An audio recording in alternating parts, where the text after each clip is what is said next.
नमस्कार, आप देख रहे हैं देश रोजाना। मैं हूं स्मिता सिंह और आज फिर से बात करते हैं संयुक्त किसान मोर्चा के गुस्से की। 3 कृषि कानूनों की वापसी के लिए हुए किसान आंदोलन का सूत्रधार रहा किसान मोर्चा कृषि कानूनों की वापसी के बाद एमएसपी के मुद्दे को लेकर सरकार पर पैनी नजर बनाए हुए है। बता दें कि कृषि कानूनों को निरस्त करने के लिए प्रधानमंत्री मोदी ने बीते 19 नवंबर को अपनी घोषणा में जिस समिति का वादा किया था, सरकार ने 12 जुलाई को इसका गठन किया, जिसकी अधिसूचना 18 जुलाई को सार्वजनिक की गई। लेकिन संयुक्त किसान मोर्चा मंगलवार 19 जुलाई को न्यूनतम समर्थन मूल्य पर सरकार की समिति को ये कहते हुए खारिज कराया कि निरस्त किए जा चुके कृषि कानूनों का समर्थन करने वाले तथाकथित किसान नेता इसके सदस्य हैं। किसान मोर्चा का कहना है कि सरकार द्वारा एमएसपी पर बनाई गई कमेटी में एसकेएम शामिल नहीं होगा। संयुक्त किसान मोर्चा के नेताओं ने कल एक बैठक करके ये फैसला लिया है। इसके साथ ही मोर्चा द्वारा एक प्रेस नोट भी जारी किया गया, जिसमें संयुक्त किसान मोर्चा ने प्रधानमंत्री को पत्र लिखकर सरकार द्वारा एमएसपी पर बनाई गई कमेटी को लेकर अपनी आपत्तियां दर्ज कराई हैं। पीएम के नाम एसकेएम के इस खत में क्या कुछ लिखा है, आइए वो भी बताते हैं। माननीय नरेंद्र मोदी, प्रधानमंत्री भारत।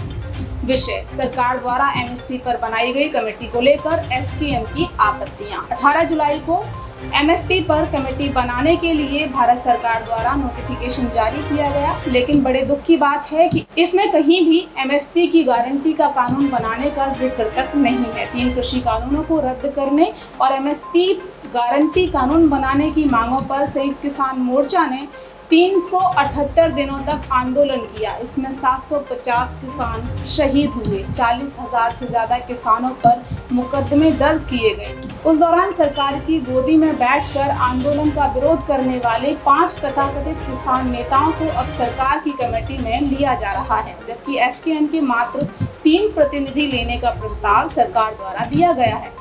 इस कमेटी के लिए सरकार की तरफ से 26 नाम दिए गए हैं और संयुक्त किसान मोर्चा से सिर्फ 3 नाम मांगे गए हैं।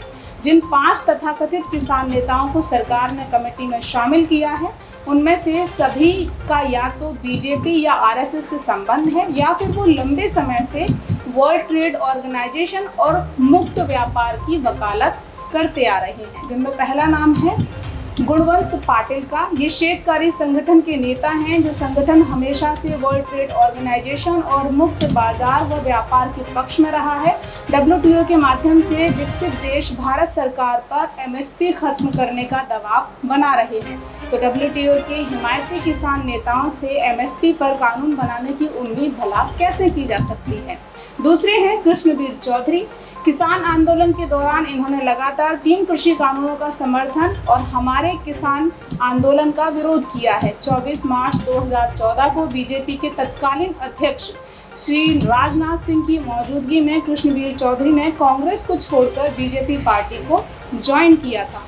तीसरा नाम है प्रमोद चौधरी जी का। ये आरएसएस के किसान संगठन भारतीय किसान संघ के राष्ट्रीय कार्यकारिणी के सदस्य हैं और इन्होंने किसान आंदोलन के दौरान आंदोलन का विरोध किया था। चौथा नाम है श्री गुणी प्रकाश का।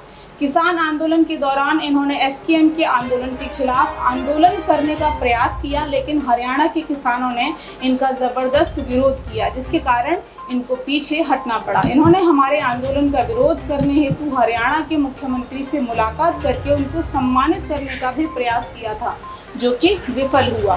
बीकेयू मान गुट के ये पदाधिकारी हैं। 5वां नाम है सैयद भाषा पटेल का।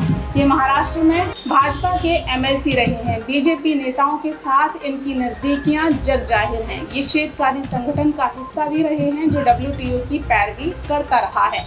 श्री संजय अग्रवाल, पूर्व कृषि सचिव एवं श्री रमेश चंद्र, नीति आयोग सदस्य को 3 कृषि कानूनों का सूत्रधार माना जाता रहा है, जिन्हें 378 दिनों के आंदोलन के दौरान किसानों ने वापस कराया है।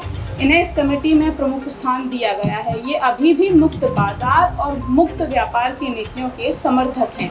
किसान सहकारिता समूह के प्रतिनिधि के तौर पर श्री विनोद आनंद को इस कमेटी में लिया गया है, जिनका कृषि क्षेत्र से कोई लेना देना नहीं है। इनके स्वयं के सोशल मीडिया प्रोफाइल के मुताबिक ये 2010 से 2014 तक भाजपा की ह्यूमन राइट्स सेल के नेशनल कोऑर्डिनेटर रह चुके हैं।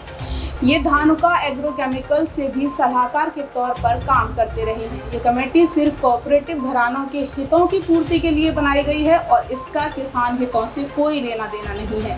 ये कमेटी सरकार की इच्छा अनुसार फैसला करने और एमएसपी पर खाना पूर्ति करने के लिए बनाई गई है। इसलिए संयुक्त किसान मोर्चा इस कमेटी का सख्त विरोध करता है और इस कमेटी में शामिल नहीं होने का ऐलान भी करता है। स्वामीनाथन आयोग के C2+50 फॉर्मूले के अनुसार एमएसपी की गारंटी का कानून बनवाने के लिए आंदोलन ही हमारे पास एकमात्र रास्ता बचा है और अब हम आंदोलन की बड़ी रणनीति तैयार करने का काम करेंगे।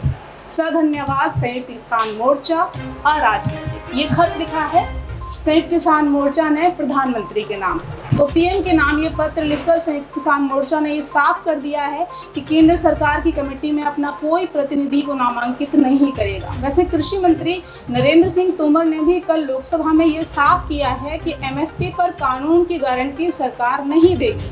उन्होंने लोकसभा में ये भी साफ किया कि सरकार ने कमेटी गठित करने का आश्वासन प्राकृतिक खेती को बढ़ावा देने, फसल पैटर्न में बदलाव करने और एमएसपी को और ज़्यादा प्रभावी बनाने के लिए दिया था, एमएसपी पर कानून की गारंटी के लिए नहीं। यानी सरकार की तरफ से भी ये साफ है कि जो कमेटी गठित की गई है उसके एजेंडे में कहीं पर भी एमएसपी पर कानूनी गारंटी का मुद्दा नहीं होगा।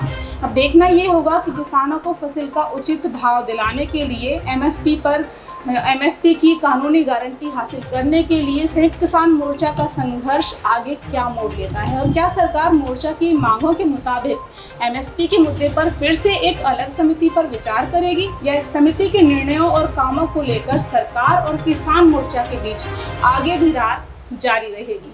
फिलहाल के लिए इतना ही। देखते रहिए देश रोजाना।